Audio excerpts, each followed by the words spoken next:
안녕하세요. 반갑습니다. 신통일왕국 오지구에 오신 것을 환영합니다. 마르크스는 지난 수세기 동안 세계에 가장 큰 영향력을 행사한 사람이라는 평가를 받습니다.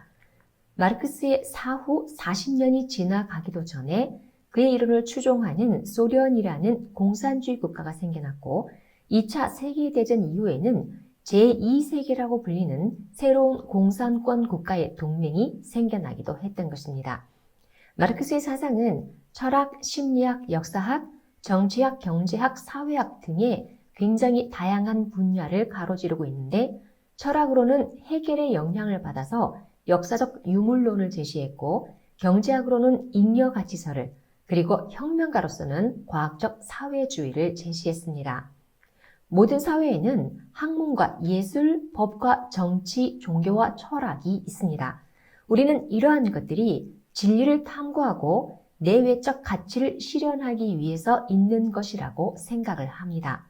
그러나 마르크스는 이 모든 것은 단지 한 사회의 기득권을 유지하는 데 필요한 수단에 불과하다고 말합니다. 사회의 기득권 세력이 바뀌면 그 사회의 학문과 예술, 법, 정치, 종교, 철학도 바뀐다는 것입니다. 그렇다면 한 사회의 기득권은 무엇이 결정을 하는 것일까요? 마르크스는 생산 양식에 해당하는 생산력과 생산 관계가 결정한다고 말합니다. 생산 관계에 따라서 착취하는 사람이 있고 착취를 당하는 사람이 있다는 것입니다. 그리고 착취를 하는 사람이 바로 기득권이 되는 것이죠. 여기에서 학문과 예술, 법과 정치, 종교와 철학을 상부구조라고 하고 생산 양식을 토대라고 하는데 상부구조는 토대를 공고히 하기 위한 수단일 뿐이라는 것입니다. 예를 들어 자본주의 사회에서 기득권의 최대 관심사는 무엇일까요? 그것은 당연히 자신의 자본을 더 많이 축적하고 자신의 사유재산을 지키는 것입니다. 그래서 자본주의 사회에서의 법과 정치는 기업 활동의 자유와 사유재산의 보호를 그렇게 강조하고 있다는 것입니다. 자본주의에서 법이라는 것은 그리고 정치가들이 말하는 정의라는 것은 사실 기득권의 이익과 자신의 이익을 대변하는 행위일 뿐이라는 것이죠. 마르크스는 인류의 역사가 주인과 노예, 영주와 농노, 자본가와 노동자 사이에 벌어지는 계급투쟁의 역사라고 말합니다. 계급투쟁은 우연히 일어나는 것이 아니라 필연적으로 일어날 수밖에 없는데 어느 한쪽이 생산을 하면 다른 한쪽은 그 생산물을 착취하기 때문이라는 것입니다. 노예가 생산하면 주인이 착취하고 농노가 생산하면 영주가 착취하고 노동자가 생산하면 자본가가 착취를 합니다. 그렇게 해서 역사는 5단계의 발전 과정을 거친다는 것입니다. 만약 여러분에게 두 가지의 선택지가 있어서 100억의 가치를 하는 빵 공장을 가질 것인지 아니면 100억 분량의 빵을 가질 것인지를 선택해야 한다면 시청자 여러분은 어느 쪽을 선택하시겠습니까? 아마 대부분의 사람들은 빵 공장을 선택할 것입니다. 빵 공장은 생산 수단을 소유하는 것이고 빵은 생산물을 소유하는 것입니다. 마르크스는 생산 수단을 누가 소유하느냐에 따라 사회의 모습과 체제가 바뀌어 왔다고 말합니다. 예를 들어 원시 공산사회에서는 특별한 생산 수단이 없이 수렵과 채집을 통해 얻은 생산물을 똑같이 나누어 가지고 서로 평등하게 나누어 먹었습니다. 그런데 농기구라는 생산 수단이 발명이 되면서 농기구를 가진 사람은 더 많은 농산물을 소유하고 농기구가 없는 사람은 적은 생산량을 가지고 굶주리게 되면서 고대 노예제 사회가 시작되었다는 것입니다. 생산 수단을 소유한 주인은 노예에게 땅과 농기구를 빌려주며 노예의 노동력을 착취하게 되었다는 것이죠. 시간이 흐르면서 주인은 더 많은 땅을 소유하고 더 세력이 커지고 나중에는 왕이 되었습니다.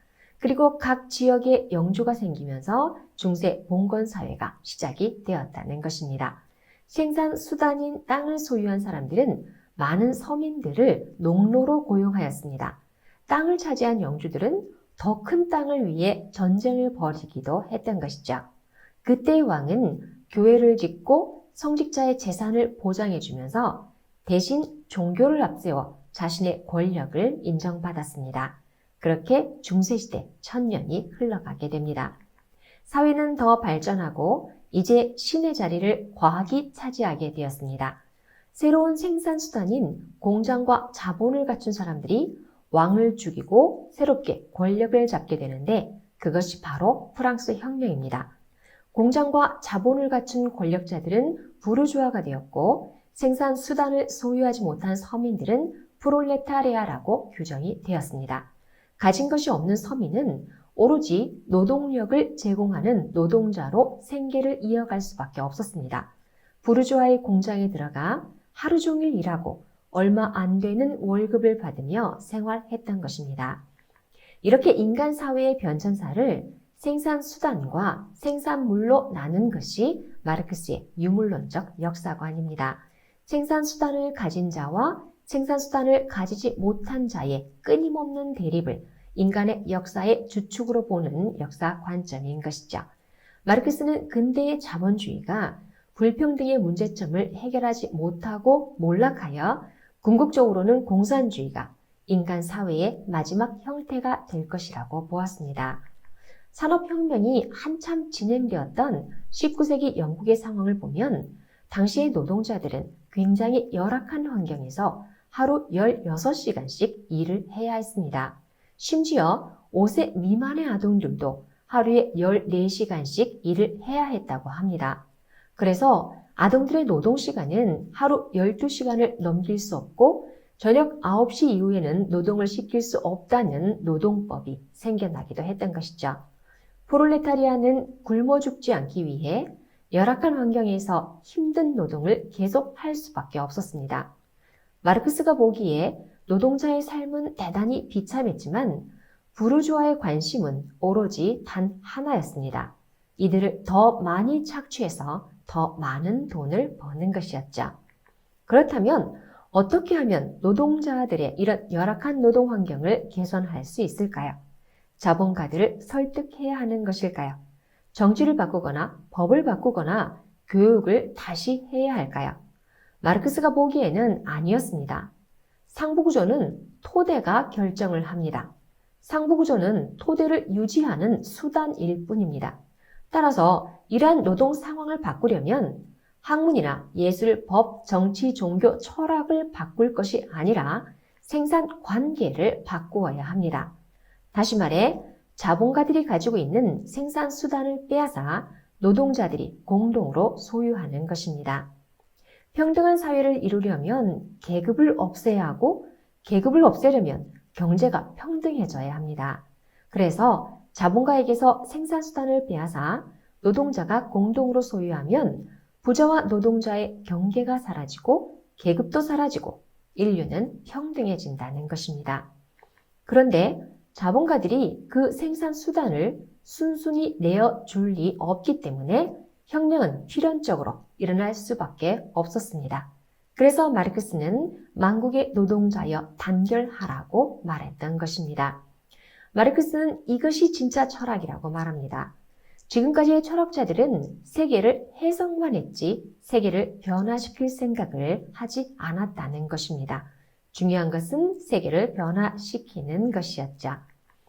마르크스는 헤겔로부터 많은 영향을 받았습니다. 그래서 마르크스는 헤겔의 철학 구도를 그대로 받아들였다고 볼 수 있습니다.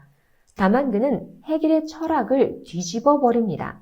왜냐하면 헤겔의 철학이 거꾸로 되어 있기 때문이라는 것입니다. 헤겔과 마르크스는 세계를 하나의 보편적인 것으로 보았습니다. 헤겔은 세계를 하나의 관념 덩어리로 보았고 마르크스는 세계를 물질 덩어리로 보았던 것이죠. 또 두 사람은 세계를 현재 시점에서 보는 것이 아니라 역사적 관점으로 바라보았습니다. 헤겔은 세계가 지각과 자기의식, 이성, 정신의 단계를 거친다고 보았고 마르크스는 세계가 원시 공산사회, 고대 노예제 사회, 중세 봉건제 사회, 근대 자본주의를 거친다고 보았습니다. 헤겔은 세계가 절대 정신으로 완성이 된다고 보았고 마르크스는 공산사회로 완성이 된다고 보았습니다. 또한 두 사람은 모두 역사적 발전은 변증법적 과정을 거친다고 말했습니다. 이전 단계에서의 어떤 모순이 발생하면 그러한 모순은 새로운 합을 만들어내고 또 그 단계에서의 모순이 발생하면 또 다른 새로운 합을 만들어내는 방식으로 새로운 단계로 진입을 한다는 것입니다. 다만 해겔 철학의 변증법은 기독교의 사랑의 윤리를 강조한 것으로 정반의 모순을 거쳐서 합이 이루어진다고 하는 것, 즉 통일과 조화가 핵심이었습니다. 그러나 마르크스는 적대적 모순 관계, 투쟁 관계를 핵심적인 것으로 보았던 것입니다. 그리고 두 사람 모두 주인과 노예의 관계와 노동의 의미를 중요하게 보았는데 해겔은 주인과 노예의 관계 속에서 인정투쟁을 강조했고 마르크스는 착취의 구조에 관심을 가졌습니다. 또한 해겔은 노동을 통해서 자기 실현을 한다는 점을 강조했고 마르크스는 노동의 소외를 강조했던 것입니다. 우리는 마르크스에 대한 여러 비판을 알고 있습니다. 마르크스가 인간을 지나치게 낙관적으로 보았다는 것이나 노동계급을 지나치게 강조했다는 그런 부분들 외에도 결정적으로 마르크스가 꿈꿔왔던 사회가 지구의 3분의 1을 대상으로 실험을 했지만 그것이 실패로 끝났다는 것입니다.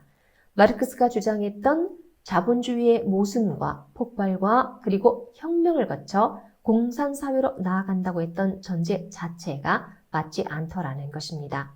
오히려 20세기가 다 지나고 나서 비로소 우리가 깨닫게 되는 것은 영국과 미국 같은 즉 종교개혁적 전통을 가지고 있는 잘 발달한 산업사회는 공산주의의 유혹을 덜 받더라는 것입니다. 하지만 사회는 여전히 마르크스를 폐기할 수 없는 것 같습니다. 왜냐하면 프로이트의 정신분석학이 수많은 공격을 받았지만 심리학은 프로이트가 만들어 놓은 구도 속에 세워져 있는 것과 같습니다. 마르크스의 혁명이론은 이미 실패한 것으로 판명이 되었지만 자본주의에 대한 그의 분석이 여전히 유효하다고 평가를 받고 있는 것입니다. 통일사상의 관점에서 보자면 해겔은 성상을 신으로 보았고 마르크스는 형상을 신으로 보았습니다. 그래서 이 양극단의 괴리와 문제가 해결되지 않는 것입니다. 통일사상에서는 하나님의 속성을 성상과 형상으로 보고 이 성상과 형상은 심정을 통해서 화합과 통일, 균형을 이루게 된다고 말합니다. 하나님은 기독교나 해겔이 말하는 것처럼 성상으로서의 정신적 하나님이 아니라는 것입니다. 또는 마르크스와 같은 유물론자들이나 프리드리 니체가 주장하는 것처럼 육체와 대지의 하나님도 아닙니다.